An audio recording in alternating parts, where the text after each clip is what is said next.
오늘 우리에게 주신 말씀은 신약성경 에베소서 4장 1절에서 16절 말씀입니다. 우리 15절에서 16절 두 절의 말씀 함께 함께 봉독하도록 하겠습니다. 시작. 오직 사랑 안에서 참된 것을 하며 범사에 그에게까지 자랄지라. 그는 머리니 곧 그리스도라. 그에게서 온 몸이 각 마디를 통하여 도움을 받음으로 연결되고 결합되어 각 지체의 분량대로 역사하며 그 몸을 자라게 하며 사랑 안에서 스스로 세우느니라. 아멘. 오늘 우리에게 온전한 사람을 이루라 라는 말씀으로 박철수 목사님께서 말씀 전해주시겠습니다. 저기 신기한 게 설교 말씀은 휘발성이 강한 것 같아요. 듣고 성전 나가면서 완전히 휘발해 버려. 남아 있는 게 없어. 저도 옛날에 그랬거든요. 남아 있는 게 없어. 물고기 같으면 그물에 걸리면 남아 있는 게 있는데 휘발해 가지고 남아 있는 게 없어요. 근데 돌이켜 생각해서 제가 이제 결심한 게 있는데 설교 시간이 30분이더라고요. 근데 30분 하면 꼭 5분에서 10분이 이렇게 빠져나가요. 그래서 앞으로는 30분 내에 끝내기로 아주 결심을 하되 피치 못할 때는 한 5분 정도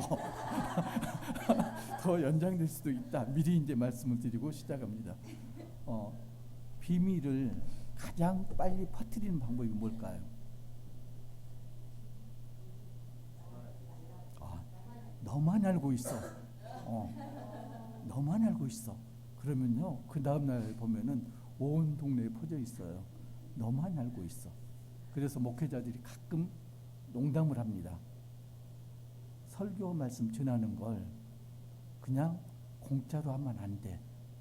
등급을 정해갖고 S석 100만 원, A석 50만 원, B석 30만 원, C석 10만 원, 그리고 입석 5만 원 이렇게 구분하면은 아마 구름대 같이 올 거다. 근데 그걸 이미 하고 있는 데가 있어요.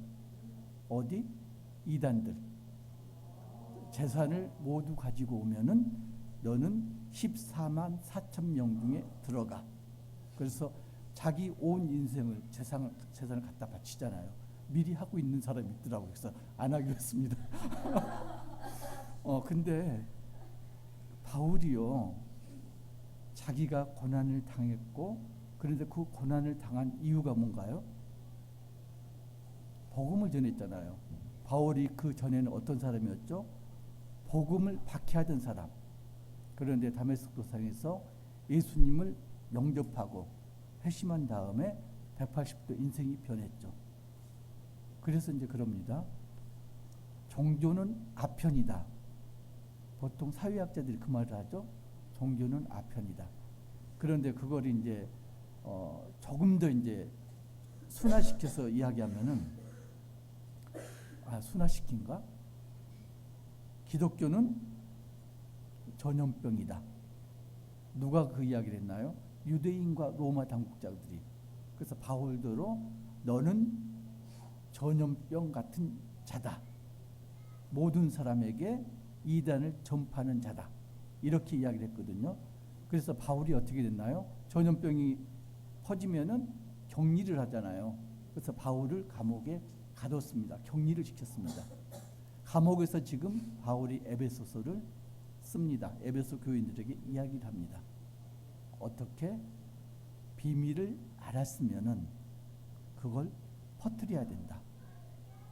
비밀은, 복음의 비밀은 혼자 감추고 있는 게 아니다. 퍼뜨려야 된다. 그래서 또 이제 그런 말도 하죠. 그게 이제 사랑과 희생이 없으면 안 되는 거거든요. 자기를 희생하고 복음을 전파하는데 사랑의 꽃은, 이건 적어야 돼요. 굉장히 중요한 말이야. 사랑의 꽃은 용서와 사랑의 토대 위에서 꽃핀다. 누가 말할게요?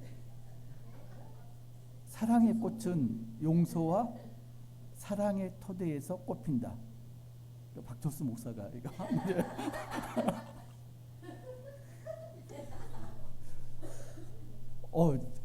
정말로 성경 하나를 요약한 것 같잖아요. 그런데 오늘 말씀이 보면은 4장 사랑의 꽃 4장 1절을 보면은요 부르심이 나와요. 부르심.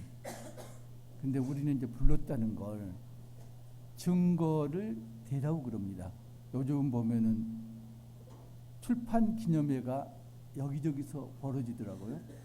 혹시 출판 기념회 가보셨어요? 저는 한번 가봤는데 출판 기념회가 국회의원을 나오기 전에 자기를 알리기 위해서 지지 세력을 모으기 위해서 책을 한 권 쓴 다음에 그 기념회를 합니다. 그러면 누가 모이나요? 지지자들이 모입니다. 그리고 이야기합니다. 국민이 나를 원해서 여러분들이 나를 부르셔서 제가 이 자리에 섰습니다. 참 아이러니한 게 제가 이 나이까지 대통령 선거도 많이 했고 국회의원 선거도 많이 했거든요. 근데 모든 사람이 국민이 원해서 국민이 부르셔서 저기 나왔다고 그래요. 근데 저는 그 사람들 한 번도 부른 적이 없거든요. 한 명도 부른 적이 없어요. 근데 나오는 사람마다 저는 국민이 오라고 해서 그래서 나왔습니다. 이렇게 말을 하더라고요. 그러면은 국민이 불러서 그 자리에 섰으면은 국민이 부른 뜻대로 해야 되는 거죠. 그죠? 이제 누가 좀 들었으면 좋겠는데, 근데 국민이 불러서 나왔다고 해서 당선됐는데 결국은 지 멋대로 하더라, 지 뜻대로 하더라. 오늘 4장 1절 보시면요, 그러므로 주 안에서 갇힌 내가 너희를 권하노니, 지금 감옥에서 바울이 이 편지를 쓰고 있습니다. 너희가 부르심을 받은 일에 합당하게 행하며. 부르심, 여러분 부르심 받았나요? 부르심, 아멘. 1장 보면요, 에베소서 1장 4절 보시면은 한 몫으로 합독하시겠습니다. 시작. 곧 창세전에 그리스도 안에서 우리를 택하사 우리로 사랑 안에서 그 안에서 거룩하고 흠이 없게 하시려고. 우리를 택하여서 부르셨는데 언제? 창세전에 그때 부르셨다. 목적이 뭔가요? 목적이 거기 보시면은 5절 보시면은 예정하시고 그리스도 말미암아 자기 아들들이 되게 하시고, 그리고 쭉 보시면은 그리스도와 함께 살게 하려고, 결국은 그리스도와 함께 살게 하려고 우리를 부르셨다. 지금 4절 1절에 부르심에 받은 일, 그게 지금 보면요, 부르신 이유가 그리스도와 함께 살게 하시려고 우리를 부르셨다. 그러면은 그렇게 불렀으면은 부르심을 받은 자는 어떻게 살아야 된다? 부른 자의 목적대로 뜻대로 살아야 된다. 그게 합당하게 행하는 일입니다. 그 목적에 합당하게 행하라. 그게 뭐냐면은 2절부터 나옵니다. 2절 보면은 사랑 가운데서 서로 용납하고, 제가 좀 청개구리 기질이 있어갖고 뒤에서부터 읽습니다. 사랑 가운데서 서로 용납하고. 용납이 뭐죠? 용납이 포용하는 거잖아요. 잘못했던 잘했던 좋든 나쁘든 인정하고 포용하는 게 용납입니다. 용납하려면 어떤 사람이어야 될까요?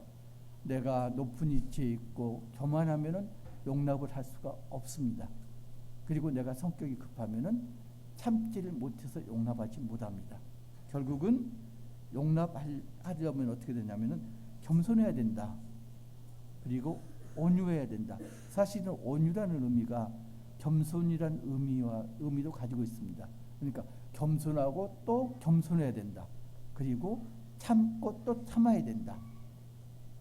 무엇으로? 사랑으로. 용납을 하기 위해서는요, 상대방을 사랑을 해야 됩니다. 그런데 너 사랑해 하는 게 아니고요, 참고 또 참고, 그리고 낮아지고 낮아져서 상대방을 포용하는 게 용납입니다. 거기에 뭐라고요? 하나님이 우리를 부르신 뜻이다. 힘들죠? 힘들죠? 하나님의 부르심대로 살기가 굉장히 힘든 것 같아요. 3절 보면은 평안의 매는줄로 성령이 하나 되게 하신 것을 힘써 지키라. 3절부터 6절까지는 하나 되게 하신 것을 힘써 지키라. 성령이 하나 되시게 너희를 하나 되게 한 소망 그걸 지키라.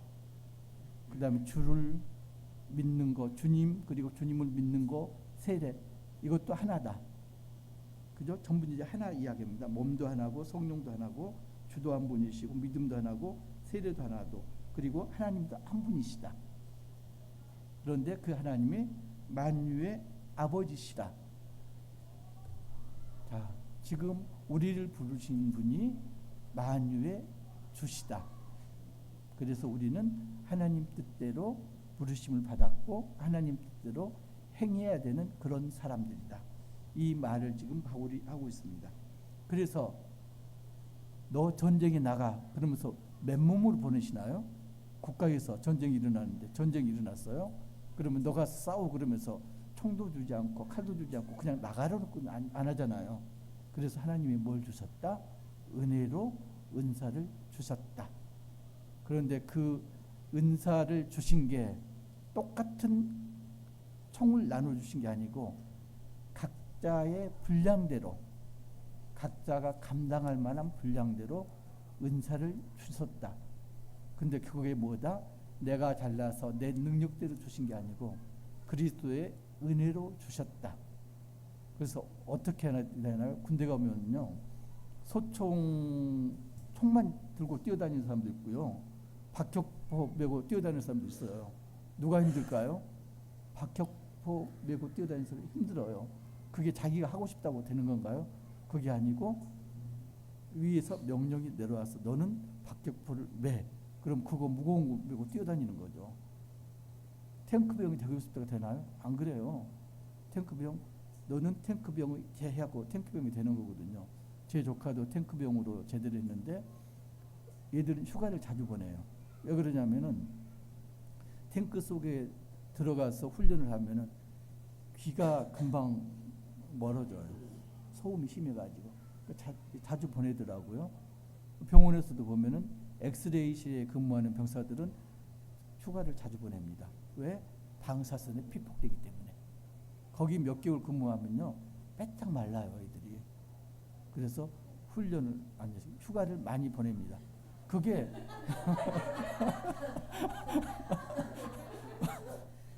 다이어트 효과는 있는데요. 그 몸에 굉장히 안 좋아요. 말라서 건강한 게 되는 게 아니고 말라서 죽어요. 그래서 엑스레이실에 근무하시는 건 별로 좋은. 요즘은 이제 많이 장비가 개발돼 가지고 안 그런데 피폭되는 게 엑스레이 피폭되는 게 그만큼 힘듭니다. 그래서 아무튼 내가 잘나서 내 재능대로 은사를 주신 게 아니고 그리스도께서 내 분량대로 은사를 주셨다. 그러면은 그 은사를 어떻게 써야 될까요? 나를 위해서 써야 되나요? 안 그러죠? 은사를 주신 건 너를 위해서 써라 해서 주신 게 아니죠. 선물로 주셨기 때문에. 그러면은 교회를 위해서 그리고 지체들을 위해서 은사를 사용을 해야 되는 거죠. 그래서 은사의 이제 종류가 나옵니다. 여기 나와 있는 종류가 전부가 아니에요. 11절 보면은 은사의 종류, 직분의 종류가 나오는데 어떤 사람은 사도로, 그리고 어떤 사람은 선지자로, 어떤 사람은 복음을 전하는 자로, 어떤 사람은 목사로, 어떤 사람은 교사로 직분을 주셨습니다. 그리고 어떤 사람은 어떤 직분을 주셨을까요? 아버지로 직분을 주셨고, 어떤 사람은 어머니로 직분을 주셨고, 어떤 사람은 남편으로, 어떤 사람은 아내로 직분을 주신 거죠. 그래서 그 직분이 내가 원해서 얻은 직분이 아니고 하나님께서 은혜로 주신 직분이다. 그래서 12절 보면은 이제 직분을 주신 목적이 나옵니다. 최종 목적이 뭐라고요? 그리스도의 몸을 세우려고 직분을 주셨다. 그래서 은사와 직분을 주신 최종 목적은 그리스도의 몸을 세우려 하심이라. 자, 그리스도의 몸을 세우기 전에 은사와 직분을 가지고 뭘 해야 된다고요? 첫 번째는 성도를 온전하게 해야 된다. 그게 뭔가요? 성도라는 게 옆에 있는 지체만 성도가 아니고 나도 성도입니다. 은사를 받은 사람도 성도입니다. 그러면 첫 번째가 은사를 받은 사람이 온전하게 되어야 된다. 온전하게 되면 어떻게 하는가? 봉사의 일을 하게 된다. 그러니까 내가 은사대로 온전해지고 그리고 지체를 위해서 봉사를 하고 이게 곧 그리스도의 몸을 세우는 일이다.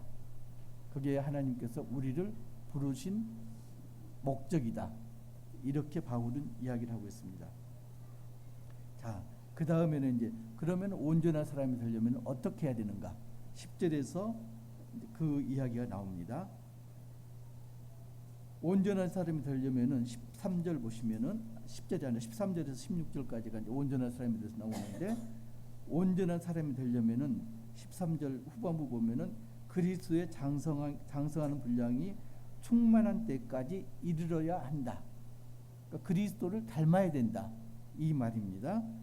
그러면 그리스도를 어떻게 닮을 것인가? 그리스도처럼 십자가에 매달려야 되나? 지금 이제 그 이야기가 나옵니다. 하나님의 아들을 믿는 것, 아는 일에 하나가 되어 온전한 사람을 이루어. 그러니까 온전한 사람이 되어야지 그리스도를 닮는 사람이다. 그런데 온전한 사람이 어떤 사람이다? 하나님의 아들을 믿는 일과 아는 일에 하나가 돼요. 결국은 그리스도를 믿고 알아야 된다. 그게 하나가 된다는 이야기는 온전히 알아야 된다. 그 이야기죠. 복음을 온전하게 아는 거. 그게 그리스도를 온전한 사람이 되는 거고 그거 자체가 그리스도를 닮는 거다. 우리는 지금 생각을 좀 잘못하고 있죠. 그리스도를 닮으려면은 내가 내 돈 들여서 누구 식사도 대접을 해야 되고 불우한 이웃도 도와야 되고 할 일이 많죠. 그렇게 해야 된다고 그러는데 그거 이전에 지금 이야기를 합니다. 어떤 걸? 그리스도를 알아야 된다. 믿어야 된다. 믿고 알아야 된다. 그게 온전한 사람이다. 이렇게 이야기를 하고 있습니다. 그 다음에 온전한 사람이 되려면 어린 아이가 되지 않아야 된다. 어린 아이가 어떻게 되나요? 어린 아이들은 특성이 뭔가요? 얘들은 분별력이 없죠. 그래서 우리가 애들 어릴 때 어떤 말을 주로 하나요? 아저씨 따라가면 안 돼. 그 이야기 하잖아요. 누가 먹을 것 주면은 먹어서는 안 돼. 받아서는 안 돼. 이 이야기 하잖아요. 세상에 내가 할아버지잖아요. 옛날에 조한이가 조금 더 어렸을 때 과자를 주는데 얘가 안 받아요. 그리고 엄마를 봐요. 엄마가 받으라고 그러니까 받아요. 그리고는 안 먹어요. 쉬고 있어요. 세상이 지금 그렇더라고요. 그러니까 모르는 사람이 뭘 주면은 받아서도 안 되고 먹어서도 안 된다. 교육이 잘 되어 있는 거죠. 지금 어린 아이가 그래요. 그래서 어른이지만은 지금 어린 아이 신앙에 있는 사람들은 속임수에도 잘 속고요. 유혹에도 잘 넘어가고 그리고 세상 풍조에도 휩쓸리고 이렇게 된다는 이야기죠. 그래서 어린 아이가 되지 않아야 된다. 그래야지 온전한 사람이다. 그러면 결국 이제 어떻게 되냐면 15절 보면은 참된 것을 하여 범사에 그에게까지 잘할지라. 그가 이제 누구냐면은 머리이신 그리스도라. 참된 것이 뭘까요? 참된 것. 참된 것이 진리를 참된 것이라고 합니다. 예수 그리스도가 참된 것, 진리입니다. 이걸 이제 공동 번역 보면은 참된 것을 진리라고 번역해서 나오거든요. 그러니까 오직 사랑 안에서 진리를 예수 그리스도를 믿고 모든 일에 예수 그리스도까지 잘하라. 그 요한복음 8장 32절 보면은 진리를 알지니 진리가 너희를 자유케 하리라 그러잖아요. 진리가 예수 그리스도입니다. 또 요한복음 14장 6절 보면은 예수께서 이르시되 나는 길이요 진리요 생명이니 나로 말미암지 않고는 아버지께로 올 자가 없느니라 이렇게 말씀하고 있죠. 그래서 결국 계속 반복됩니다. 그리스도를 믿는 거, 아는 거 이게 온전하여지는 것이다. 그리고 마지막에 16절 보면요. 그에게서 온 몸이 각 마디를 통하여 도움을 받음으로 연결되고 결합되어 각 지체의 분량들이 역사하여 그 몸을 자라게 하며 사랑 안에서 스스로 세우느니라. 최종적인 도달처가 어디냐면 교회입니다. 교회가 뭐죠? 믿는 자들이 모인 곳이 교회입니다. 교회가 건물이 아니고요. 교회가 공동체죠. 어떤 공동체? 부름을 받은 사람들이 모인 공동체. 부름받아 나선 이 몸. 아까 우리 찬양했잖아요. 근데 이게 이제 전에 있던 교회에서 장로 기도했던 그 큰 교회들은 일부 예배 전에 장로의 권사회로 따로 모여요. 그리고 그날 주일 예배를 위해서 먼저 기도를 드리거든요. 장로에서 기도를 드리고 권사에서 기도를 드리고. 그래서 장로회에서 처음에는 이 부름받아 나선 이 몸을 꽤 많이 찬양을 했는데 어느 순간부터 점점 비공식 금지곡 부름받아 나선 이 몸. 처음에는 씩씩하게 나가는데 2절 3절 갈수록 소리가 점점 작아집니다. 아골골딱 나오고요.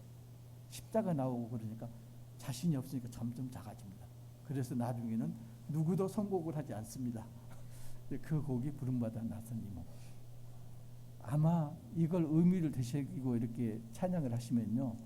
찬양을 쉽게 할 수 없는 찬양입니다. 한번 나중에 큰 소리로 한번 찬양을 해보십시오. 집에서 누구 듣는 데다 하지 마시고 괜히 이제 시험 받으니까. 아무튼 교회에서 각 지체들이 뭐가 되어야 된다? 서로 연결돼야 된다. 그걸 통제하시는 분은 누구? 머리이신 예수 그리스도. 그러니까 예수 그리스도의 능력 안에서 각자의 은사대로 우리가 성도들이 교회를 섬겨야 된다.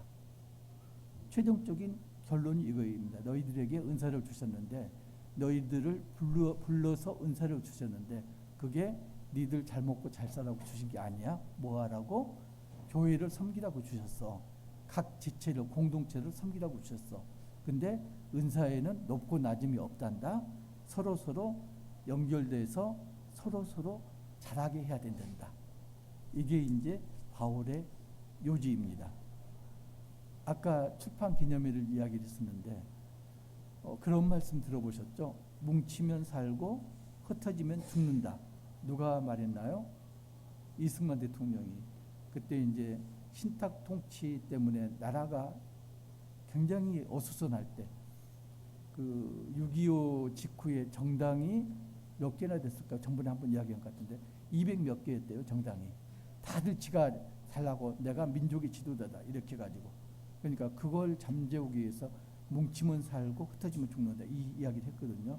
근데 이제 이승만 대통령이 처음 한 게 아니고 장자가 한 말이에요. 장자가 보면은 기가 모이면 살고 기가 흩어지면은 죽는다. 몸에 빗대어서 이야기를 한 거예요. 근데 이제 정치에 대해서 이야기하면서 이야기를 한 건데 정말로 뭉치면 살고 흩어지면 죽을까요? 정말로 뭉치면은 죽어요.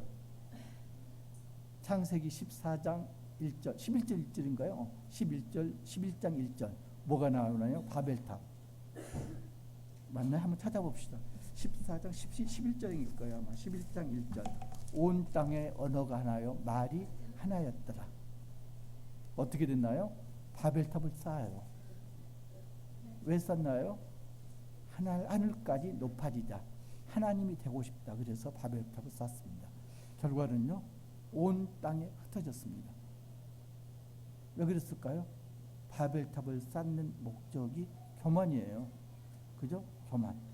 정당이 270 몇 개가 됐다는 이야기는 교만한 사람이 300명 가까이 있었다는 이야기죠.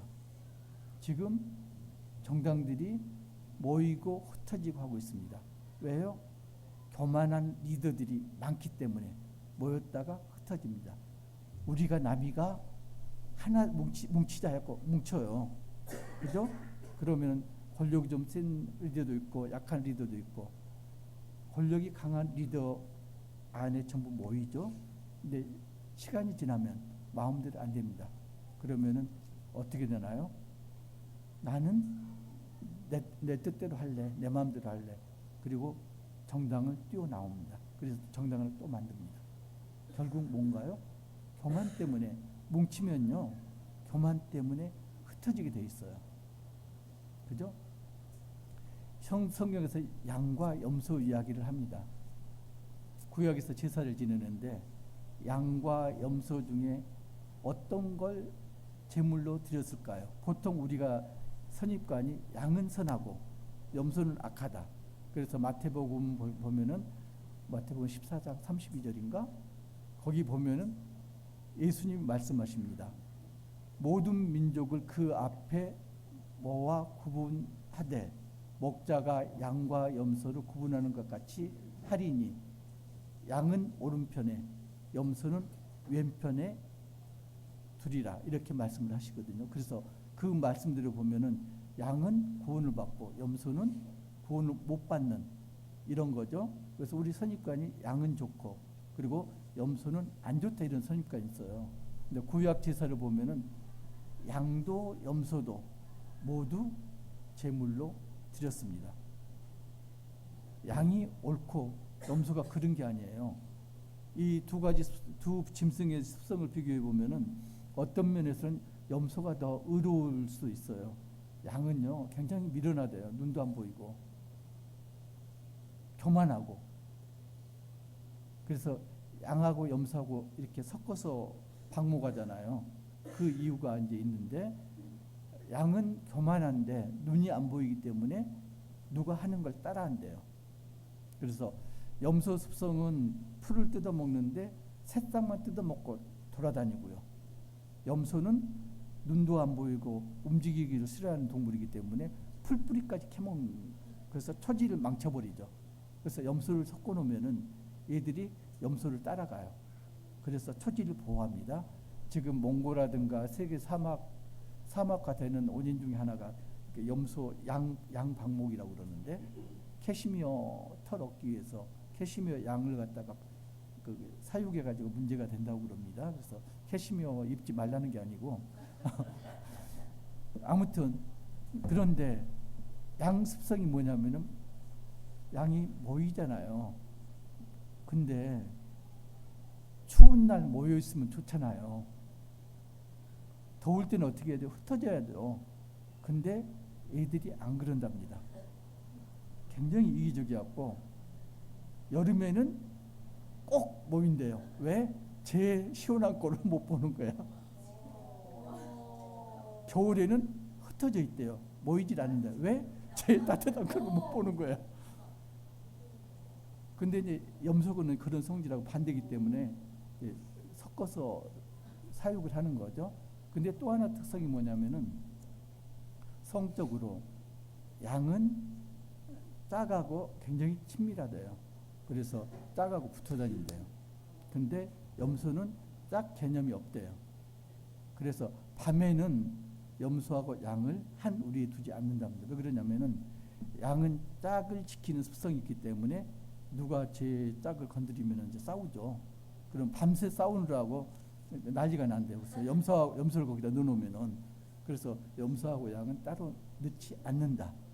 그래서 염소 같은 성도가 많은 교회는 분란이 잘 생깁니다. 들이받아요. 근데 염소 같은 성도가 없는 교회는 어떻게 될까요? 양만 모여 있으면은, 이기심 많은 양만 모여 있으면 어떻게 되나요? 교회가 성장할 수가 없는 거죠. 그러니까 양하고 염소가 적정 비율로 있어야지. 그게 보통 한 30% 정도 된다고 그래요. 30%, 3분의 1. 그리고 이제 성경에서 나발 보면은 25%인데 나발이 누구죠? 성경이 나오는 나발이 누구죠?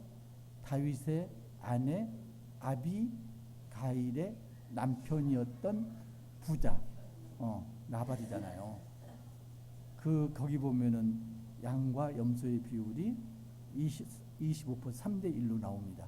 그때는 처지가 굉장히 좋았던 모양이에요. 근데 이제 후대로 갈수록 처지가 없으니까 그러면 뜯어먹으면 안 되니까 양들보다 염소를 점점 더 비율을 높인 것 같아요. 끌고 돌아다니는. 아무튼 그게 이제 목적. 양하고 염소가 문제가 아니고요. 그런데 성경에서는 흩어지면 산다고 그랬나요? 그게 아니고 모이라고 그랬어요. 연합하라고 그랬습니다. 교회가 살 길은 흩어지는 게 아니고요. 모이는 길이에요. 스프링복이라고 혹시 아세요? 스프링복. 얘들 그러잖아요.